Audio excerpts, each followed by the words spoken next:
A NASA spacecraft, OsirisRex, is speeding toward Earth after a year looping around the Sun. On Friday afternoon, it will miss the planet by about 11,000 miles, zooming underneath our blue orbit 19,000 miles per hour, passing over Australia and Antarctica. The near miss is deliberate. The Earth's gravity will fling the spacecraft upward by about 6 degrees, so that its trajectory will match the tilt of the orbit of its destination, a small near-Earth asteroid named Bennu. We are essentially stealing a bit of the Earth's momentum as we go by, said Michael Moreau, who leads OsirisRex's navigation team at NASA's Goddard Space Flight Center in Greenbelt, Maryland. An artist's illustration of NASA's OsirisRex spacecraft flying by Earth on Friday. NASA Goddard Space Flight Center, University of Arizona. As a consequence, Earth's tilt will change ever so slightly, too small to be worth calculating. It would be a very small number, Dr. Moreau said.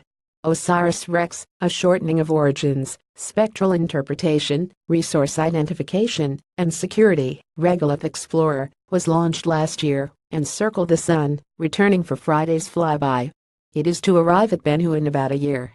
The asteroid periodically crosses Earth's orbit, and there's even a 1 in 2,700 chance that it could hit Earth between 2175 and 2196.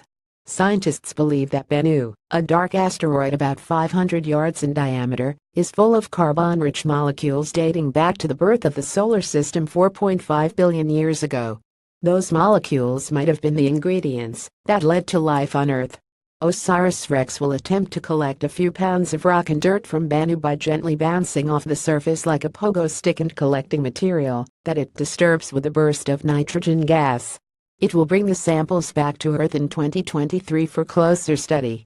For the flyby, there is no chance that OsirisRex, about the size of an SUV, will veer off course and slam into Earth.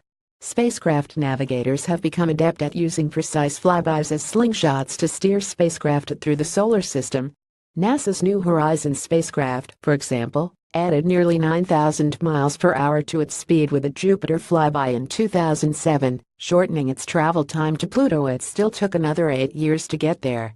On September 2, the Large Binocular Telescope in Arizona spotted NASA's OsirisRex spacecraft as it approached Earth.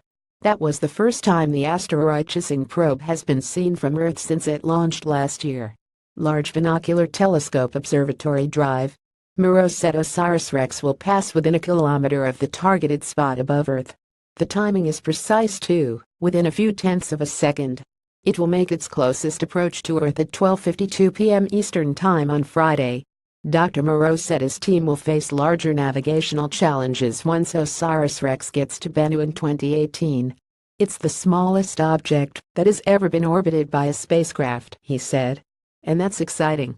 The European Space Agency's Rosetta spacecraft spent a couple of years exploring Comet 67 Churyumov-Gerasimenko, a comet about 2.5 miles wide. Bennu is about one of that diameter, and OsirisRex will come within a kilometer of the center of Bennu, Dr. Moreau said. We are much closer to the object than Rosetta was, he said. It means a lot of the errors in your estimation of the trajectory and navigation are less forgiving. With gravity near the asteroid so slight, the navigators need to keep track of even very minute forces, including heat from the spacecraft radiators, and the momentum imparted by particles of light hitting the solar panels. An amateur astronomer was able to spot NASA's OsirisRex spacecraft, circled in green, in this 26-minute exposure taken on September 16. David Rankin for Friday. The OsirisRex team is encouraging amateurs to photograph the passing spacecraft and share the images on the mission website. The Desert Fireball Network, a project based at Curtin University in Perth, Australia, will use high-end digital single-lens reflex cameras to photograph OsirisRex from different angles. Usually, the project tracks meteors burning up in the Earth's atmosphere. This time, the different angles will allow scientists to reconstruct the three-dimensional path that OsirisRex took as it swung by.